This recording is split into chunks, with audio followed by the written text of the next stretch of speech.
Hey, man, it's Dukes and Bell. Mark Zinno's in for Mike, who's off the next couple of days. Z-Man's going to be in with me, hanging out from 2 to 6 on Sports Radio 92.9 The Game. Day-Day's here. Big O is out, but he'll be on the show today. And got to start with this Brave stuff, man, because everybody's going, hey, how are we going to fill the void, Zinno? What are we going to do with this pitching staff with the injuries that have already happened even before we start spring training games? And then last night we get the news. All right. And it's something that Mike and I talked about yesterday. Hey, this Chris Bassett thing, it makes sense. The pitching coach knows him. Oh, well, he's now an Oriole. So what's left out there? What tickles your fancy, if anything, when it comes to Alex Anthopoulos trying to make a move here? I'm not sure why you want to try to, hit again on a Chris Sale rather type guy who's in his late and upper 30s. Like, what does Bassett do for you anyway? It's a 1-year Band-Aid. Like, you're going to be back in the same spot next offseason. Now, some people I don't care. I'm only worried about this year, which is fine. There's a argument for that philosophy. But, I had said yesterday when I was filling in for Steak, the guy I'd be eyeing up is Griffin Canning. He's still 29 years old.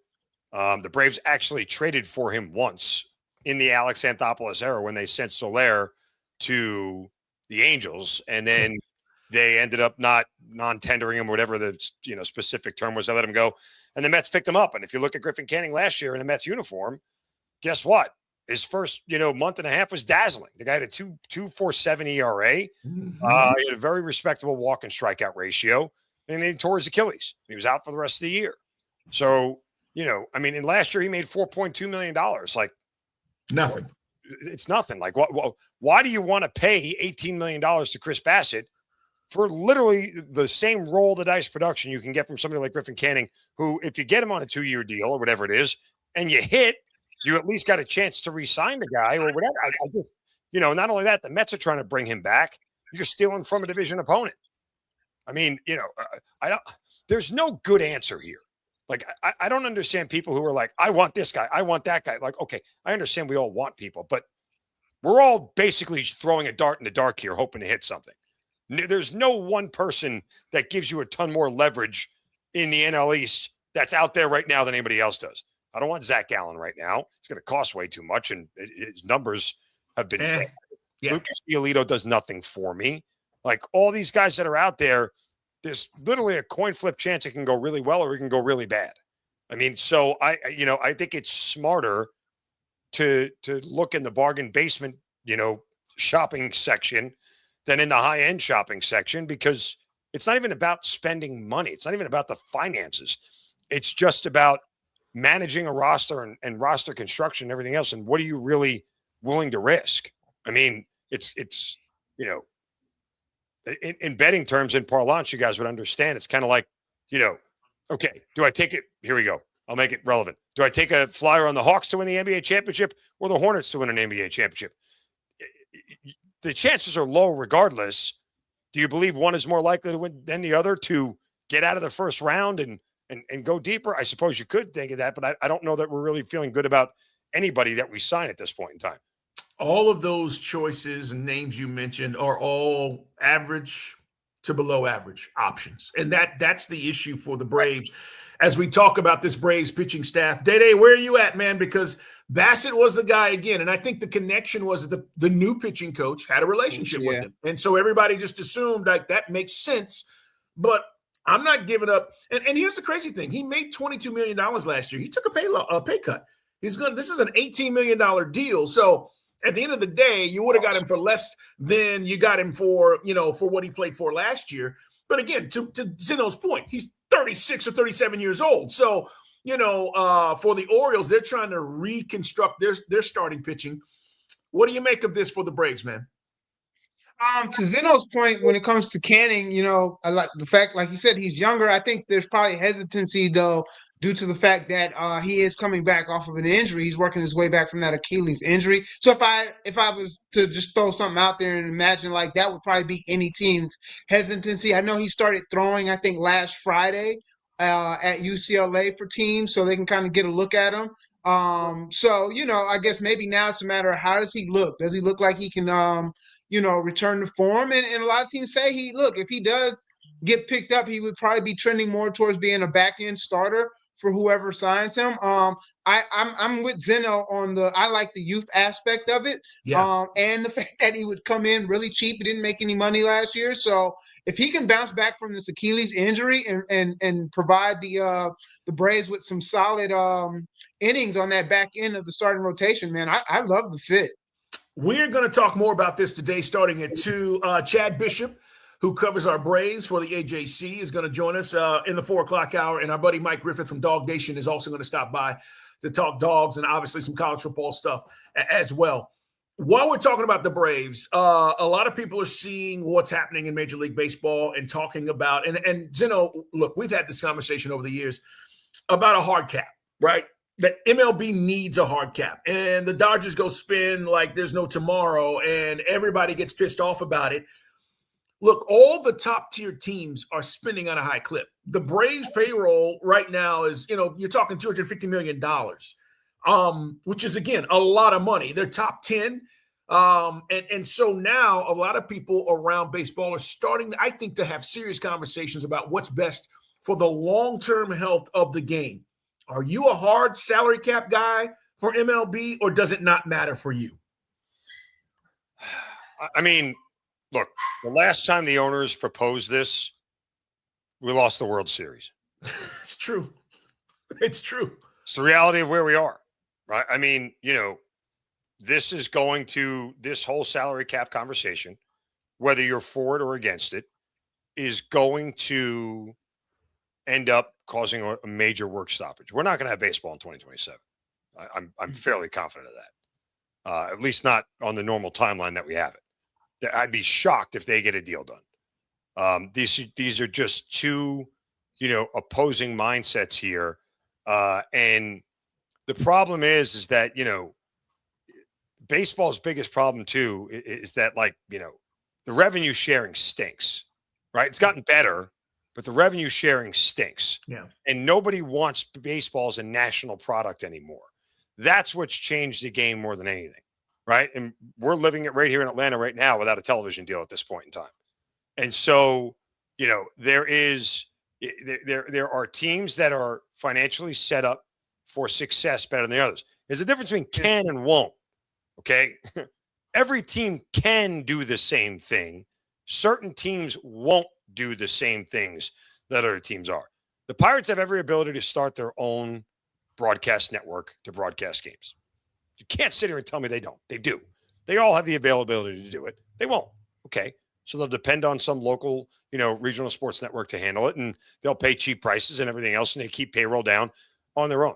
There's not a baseball team out there that's losing money. So I don't want to hear cry foul. And yes, I lean more towards, some level of a cap, some level of structured spending, but it's not required.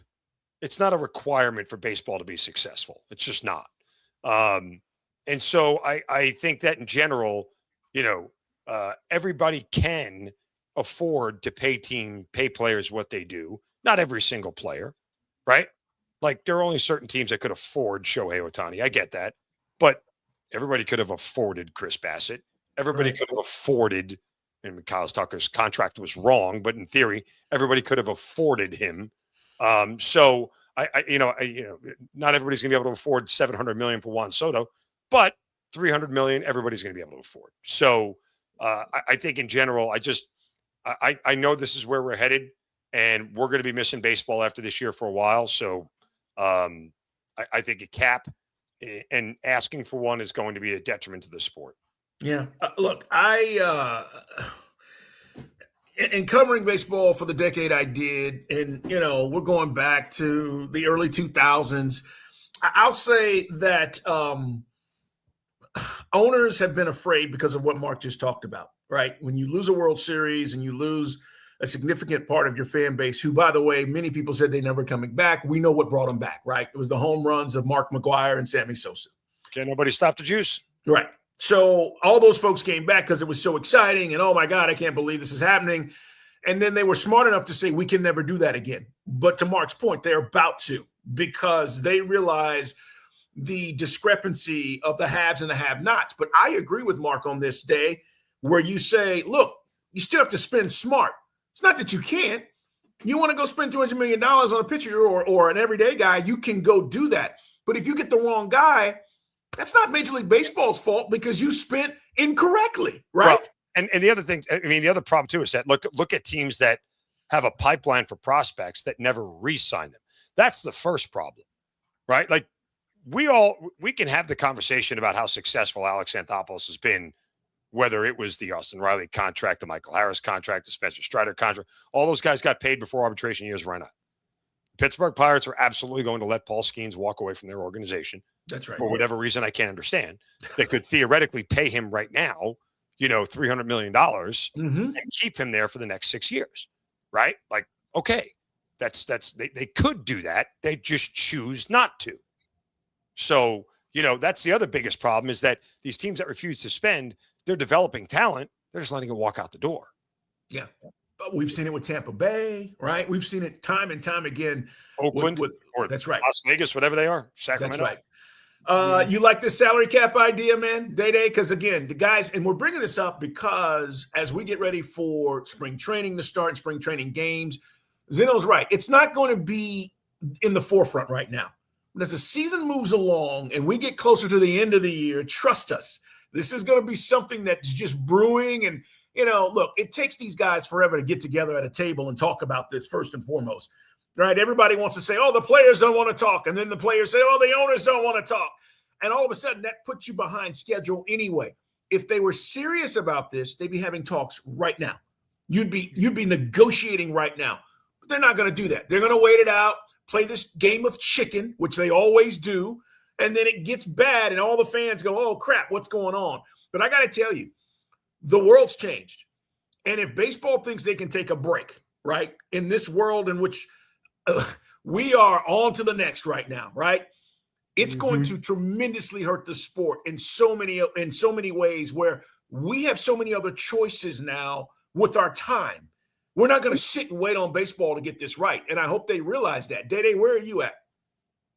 It's so strange. Before getting into sports radio and just being a fan of teams, particularly me when it came to baseball, Yankees, basketball, Knicks. But I was always a fan of if you've got it, spend it.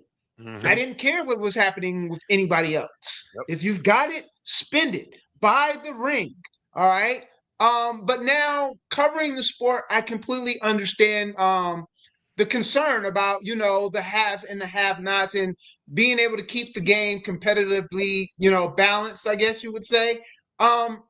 So while I kind of lean towards there being a cap, at the same time, there's that fan in me that look, these organizations got to figure out their revenue, right? And they got to figure out, to Zinno's point, if you want to build the team and you want to keep fans in the seat and you've got stars, just pay them.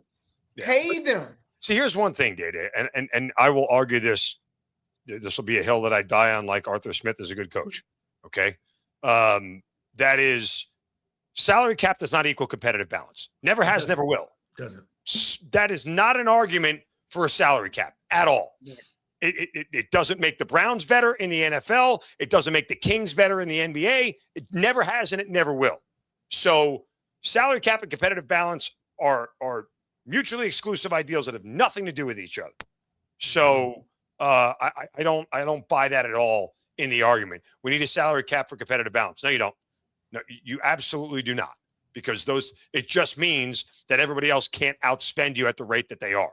I mean, look, the Dodgers and Mets spend more than everybody else. They spent over $1.7 billion. Right. The bottom 5 teams, okay, have all spent about $347 million. That's not even a quarter of what the other teams are spending. That's the only thing a salary cap does is close that gap. Right. But it does not equate to competitive balance. It never has and it never will. I agree. We'll get into this with you guys today on the show. It's Dukes and Bell. Mark Zinno's in for Mike today. Last but not least, Hawks lose last night, guys. And we'll look. We're in the 10th spot. Well, yay. We're in the 10th spot. We're whatever we thought we might be. Trey's gone. We haven't seen Kuminga. I don't know what the hell to think about this team right now. I just don't. I mean, like, I guess I'm supposed to wait. And we had Anse Soleil on earlier this week to talk about, where he's at. And I did enjoy our conversation. It's online at Odyssey.com if you want to check it out. Because I do think his plan, and he said it, if you were listening, he said we're young and we're going to get younger because they got these 2 draft picks and they're going to pick these kids that are going to come in. And look, they could be studs. But, Zinno, you don't win the NBA. I've said it time and time again with young teams. You don't win with rookies. There's no rookies that are coming in and as good as Wemby was. He didn't go win an NBA championship, right? So we are going through this process of development. And, you're watching it, but at the same time, the fans want a competitive team that's going to compete for a top 6 or top 4 spot in the East. It's not going to happen. They lose to Charlotte last night, by the way, 110-107. Yeah. The biggest problem is, and how do I say this gently without offending anybody and getting yelled at? Oh, it's me. Offend them. It's me. Who gives a rip? Nobody likes me anyway. Look, if you can't be good, at least be relevant. And the Hawks continue to be irrelevant in every conversation in NBA circles. And that's a problem, right? Like there hasn't been anything notable about this team in about 5 years when they had that run to the Eastern Conference Final. Yeah. Prior to that, there's nothing notable about them for the 5 years prior when they made another Eastern Conference Finals run. But they are an irrelevant franchise. They are an afterthought in their own town, right? Like it's just a reality of where they are. Now, that doesn't mean they can't get better and they can't turn things around. But at this point, like if you're going to get younger, like, here's the definition of relevant. You want to get younger? Fine. Get bold. Tank the hell out of the season. Get the highest pick you can. Trade up to number 1 and go get Darren Peterson, right? That makes you at least relevant. Even if you're not good, you're at least relevant. And there's a conversation to be had about why I should show up to the arena to go watch him play. Like at this point, there's not. I just don't see any draw. As good as Jalen Johnson and Dyson Daniels are, it's not enough to get me out of my seat. Yeah, look, I think a lot of teams are trying to do exactly what you just said. That they are trying to get that number 1 overall pick. There are various teams, the Jazz included, that just slowly are letting the season slide away, right? And it's like, okay. They're not even being shy about it, though. No, they're not. And there are other teams who are like, hey, Wizards, our stars can't play. And we're, so you're right. There's a lot of teams that are attempting to do that. But we have those picks, and I think they're going to, bode well for us. We'll dive into this, man, on the show today. We're up against it, guys. But Zinno's in for Mike today. We'll have a good time. Make sure you tune in on a Thursday on 92.9 The Game. All right, we'll talk to you guys at 2 o'clock today.